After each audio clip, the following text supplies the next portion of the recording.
Mágicos, creadores, divinos, los animales no dejan de asombrarnos, aunque más sorprendente es el uso y las creencias que el ser humano ha generado en torno a ellos.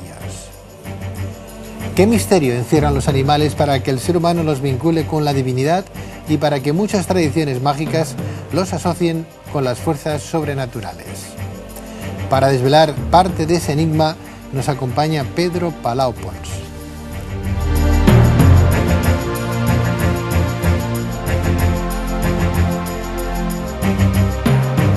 Esos animales que están en la naturaleza e incluso que pueden convivir con nosotros en nuestras casas, nuestros perros, nuestros gatos, nuestras aves, ¿por qué no? Nuestros reptiles.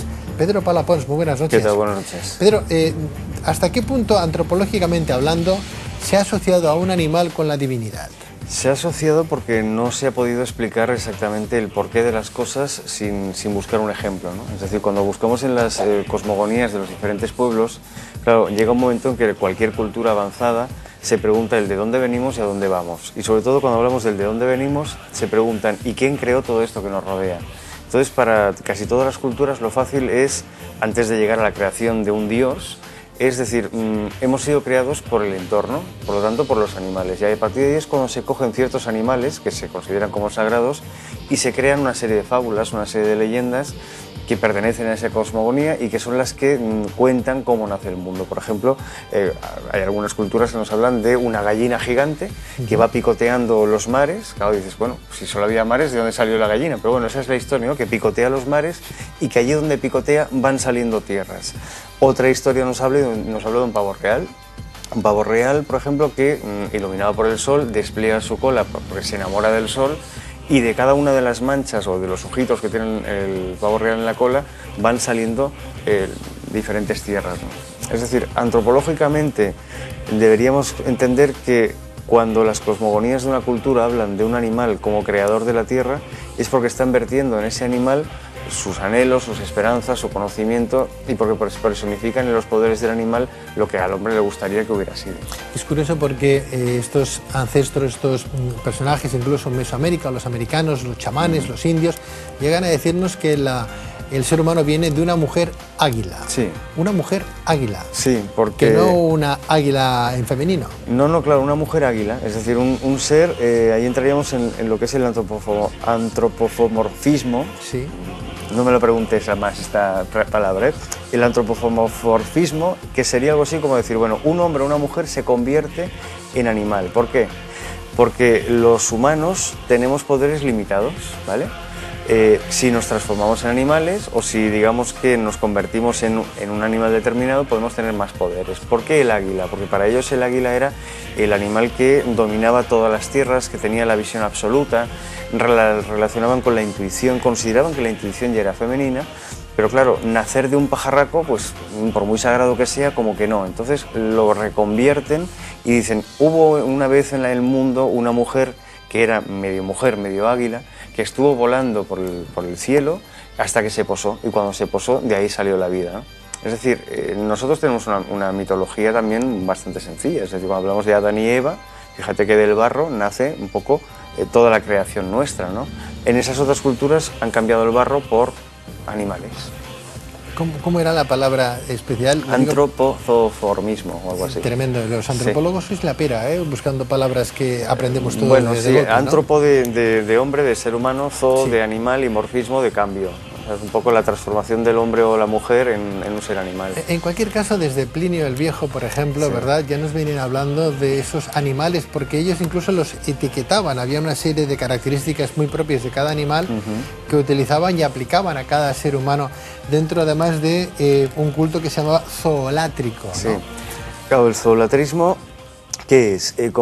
Convierte a un animal que ha sido creador en un dios. Por ejemplo, pues la mitología egipcia está llena de animales, el ibis sagrado, el halcón sagrado, el gato sagrado, hasta el punto que Heródoto decía que una persona dejaría, antes que se quemase su casa, primero dejaría quemar la casa antes de permitir que el gato muriese en ella, ¿no? Porque el gato era muy sagrado. ¿Qué ocurre? En este tipo de tradición en la zoolatría, el animal pasa a ser el dios, por lo tanto se le rinde tributo, se le dan ofrendas, se le reza, se confía en él y no necesariamente tiene por qué ser un animal doméstico. Si nos vamos a la cultura egipcia veríamos que hay un montón de momias de cocodrilos, por ejemplo, que fueron momificados porque estaban considerados como sagrados, de gatos, de ibis. Los gatos, sí, sí. Y sobre todo halcones también, ¿no? Entonces la zoolatría tiene dos variantes. Una, la capacidad de convertir al animal en un ser divino, y otra de emular a ese dios, es decir, de que el ser humano se transforme en el animal totémico que él quiere ser, ¿no? Entonces aquí ya tendríamos que hablar de las, generalmente, y esto es también algo muy local, cada cultura se transforma en el animal cercano, es decir, por ejemplo, un esquimal pues no se transformará en una salamandra del desierto, entre otras cosas porque no la tiene, ¿no? Y al revés tampoco. Entonces cada cultura ha buscado dentro de los animales del entorno los que eran más importantes para ellos e ha intentado hacer esa transformación. Por ejemplo, a mí hay un caso que me resulta especialmente simpático, ¿no?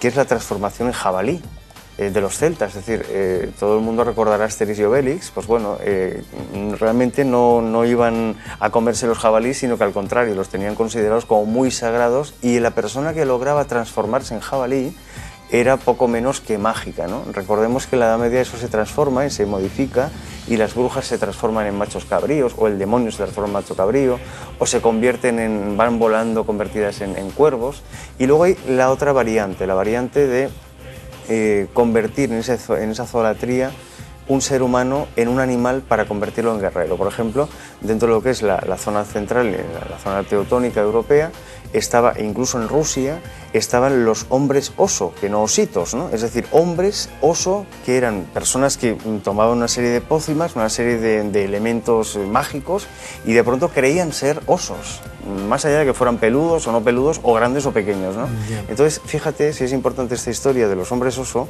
que lo que hacían era, atacaban como ellos creían ser osos, y en lugar de ir, pues no sé, con su espada, con su garrota, lo que sea, llevaban una especie de garra? De garra de oso, y lo que hacían era atacar a los otros poblados rasgando como lo haría un oso, porque creían que eran osos. Bueno, ya lo dice también el refrán, ¿no? El oso y el hombre, cuanto más feo, más hermoso, ¿no? Es hermoso, dicen en Galicia, pero peor para él, claro. Porque, ¿no? Bueno, si te sí. pareces más a un oso... Hombre, a ver, el oso difícil. y el hombre tampoco te creas. Hemos hablado de un bicho que tiene una existencia de los plantrígados. El oso se parece a nosotros muchísimo. Hombre o mujer, es igual. Hombre, yo preferiría parecerme más a un oso o a un osito que no a un cerdo. Aunque bueno, digan, yo me pido panda entonces. Aunque no digan, bueno, bien, te pides panda, ¿no? Sí. No lo digo porque si tú dices que los osos se parecen mucho a los seres humanos, es posible y además me lo creo. Como también nos viene a decir que los cerdos también es el animal que más se aproxima en estructura biológica al ser humano. Algunos se parecen más que otros, ¿verdad? Yo preferiría no estar parecerme más a un osito o a un oso de esos, ¿no? Hombre, aunque la verdad... Si es un oso de peluche, mucho mejor. Bueno, esto ya depende un poco del gusto de cada uno, ¿no? Pero volviendo al tema del oso, que más parece que estemos haciendo broma, pero no. Yo sé que tú hay veces que hay temas que traigo aquí que dices, hombre, ¿de dónde lo saca este? ¿No? Bueno, pero fíjate que cuando hablaban... ¿Por qué? ¿Antro? Antro de ser humano, zoo de animal y morfismo de transformación. Está bien. Todo junto no me sale. Te lo digo así disgregado para que no haya duda. Para que veas qué bueno soy. Sí, pero fíjate, volviendo al oso, tiene millones de años de evolución, tiene una capacidad de elaborar, de casi elaborar ideas y estrategias. Es decir, como animal totémico para esa cultura, que recordemos centroeuropea y también rusa, era muy importante. No solo porque ellos consideraban que eran muy inteligentes, muy listos, sino sobre todo por la fuerza, ¿no? Es decir, emular a un oso era una forma de ser invencible. En cambio, ese zoomorfismo o esa zoolatría, cuando nos vamos al chamanismo, por ejemplo, de los indios americanos, se transforman en cóndor, en águila, tal vez en serpiente, pero no vemos alguno en búfalo, pero no hay un animal, digamos, aguerrido. Buscan la perspectiva, la intuición, ¿no? Es curioso cómo varía de una cultura a otra. Un día hablando con un chamán americano, yo no sé si tú te has mirado que te dijeran qué nahual tenías o qué tonal tenías, qué animal de compañía tenías. ¿Te lo has mirado o no? Si te lo digo va a haber risas en el plató y prefiero no.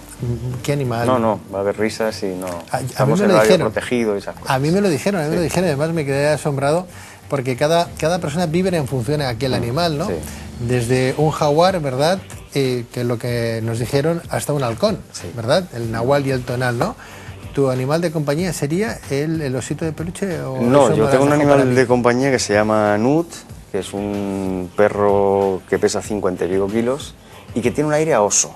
¿Sí? Un aire a oso, ahora que lo dices. No, pero dicen sí, que los animales se parecen a los perros que tienen o los perros a los animales. A ver, realmente en esa simbiosis entre hombre y animal está ahí latente, ¿no? Fíjate que a lo largo de todas las culturas los animales y los humanos hemos convivido y los unos hemos tomado de los otros parte de esa vibración o esa sabiduría, ¿no? El problema está en que nosotros quizás no hemos sabido aprender de toda esa gran intuición animal, ¿no?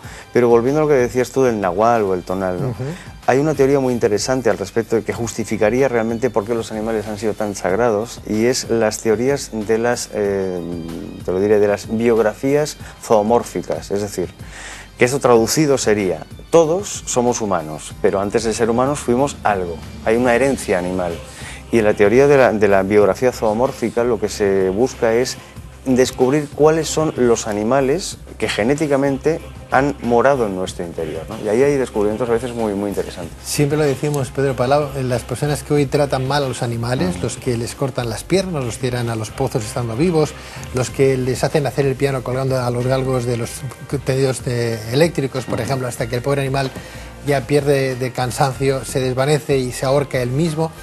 Y esa gente, la que hace todo ese tipo de atrocidades, el karma, porque están creando karma negativo, el hacedor, o simplemente la vía de las reencarnaciones, sucesivas vidas que iremos reencarnando, seguramente se lo pedirán y se lo cobrarán. O sea, el que trata mal hoy a un animal, a lo mejor cuando se transforme en un animal, porque seguramente no va a evolucionar, se lo harán a él. Y yo no quisiera estar en ese pellejo.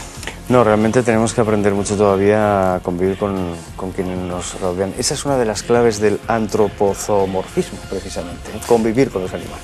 Pedro Palau Pons, mil gracias por estar con nosotros. Gracias a vosotros. Hablando antes de las brujas y antes de marcharnos, decías, las brujas tenían esas formas de volar, ¿no?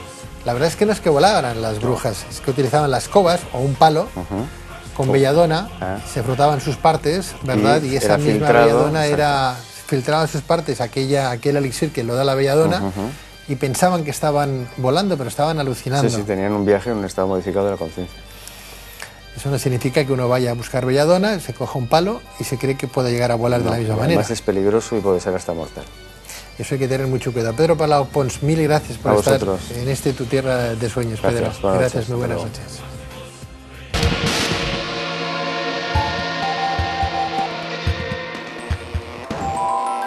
Bien, pues ya hemos llegado al punto y final de este su programa de Tierra de Sueños. Un fin de semana más. Hemos estado con todos aquellos buscadores de esta realidad y de aquellas que no se ven, al menos no podemos ver con nuestros ojos de la razón, pero sí del corazón. Hemos conocido hoy temas que hablan desde formatos en libro, que hablan de ciencia, de espiritualidad, de órdenes herméticas, de crecimiento personal, de animales sagrados, de aquellas cosas que de verdad habría que conocer, tendríamos que valorar un poquito más, porque en esencia es de lo que estamos viviendo a día de hoy. Hablamos de nuestra historia, de nuestra antropología y de nuestro día a día. Será hasta dentro de 7 días más, aquí, en Tierra de Sueños, desde 25 Televisión y para todas las televisiones del grupo asociadas. Muy buenas noches, bonita semana, sean felices. Adiós. Hoy descubriste un mundo de sensaciones, de riqueza espiritual y de contenido social y humano. Hoy, más que nunca, te sientes fuerte para alcanzar tus metas y objetivos que te propusiste. Hoy, has descubierto herramientas para tu crecimiento interior, tu calidad de vida y tu conocimiento del mundo real y onírico. Cierra puertas, abre caminos, sigue el viento y deja el sol a tu espalda. Siente la verdad dentro de ti y la fuerza que da el conocimiento. Tierra de Sueños, porque los sueños se consiguen si tú quieres. Tierra de Sueños.